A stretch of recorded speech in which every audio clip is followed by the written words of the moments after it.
Бүгін біз сіздермен осындай өте әдемі болып шығатын және жұмсақ болып шығатын булочкаларды дайындайтын боламыз.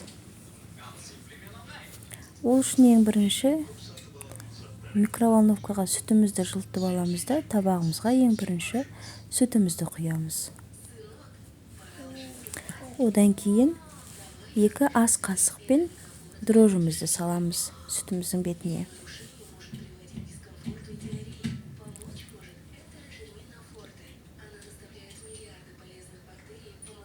Және 1 қасық қантымызды саламыз. Одан кейін еріген сары майымызды құямыз. 1 кружка қантымызды саламыз. Және 2 жұмыртқа жарып, 2 жұмыртқамызды жарып, оны да бірге саламыз.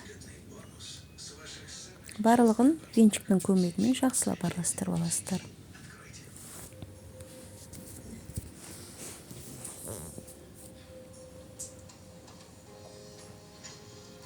Және жарты ас қасық тұз саламыз.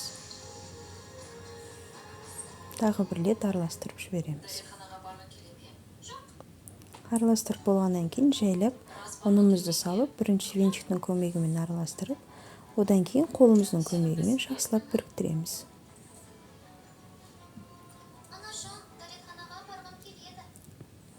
Және қамырымыздың бетін жауып, жылы жерге қамырымыз көтерілгенше қойып қоясыздар.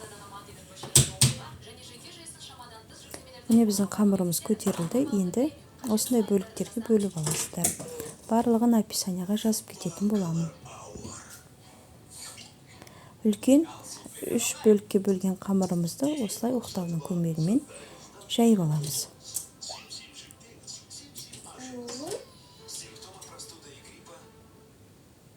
Мінекей осындай 3 қамыр шығады. Оны табағымызға орналастырып, қалған бөліп қойған қамырымызды шеттеріне өстіп әдемілеп қойып шығасыздар.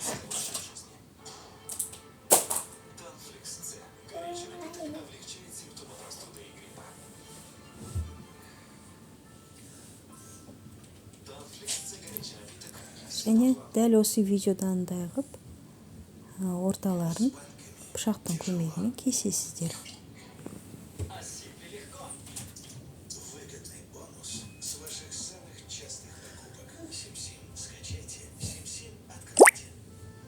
Және барлығын осылай қамырымыздың үстіне қойып шығамыз бөліктерді бөлген.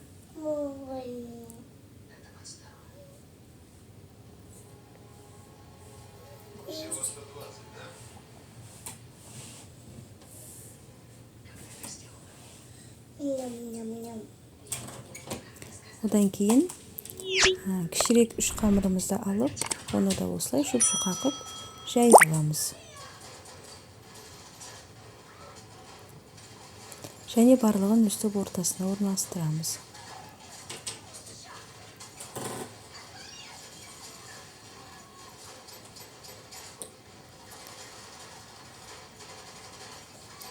Бұны да осылай видеодағындай қылып пышақтың көмегімен бөліп, өстіп әдемілеп шығасыздар.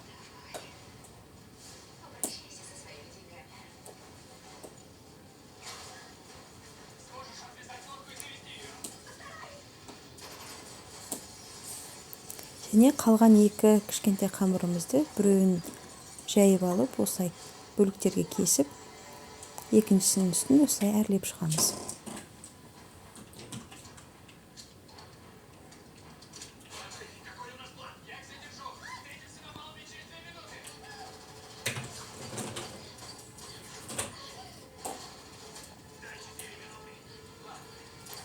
Осылай ортасына саламыз.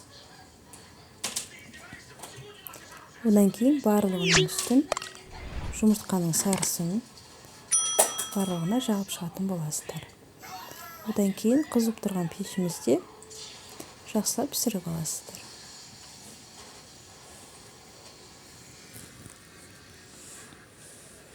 Мінекей достар, біздің булочкаларымыз дайын болды. Міндетті түрде дайындап көріңіздер. Менің булочкаларым ешқашан бұндай жұмсақ болмаған.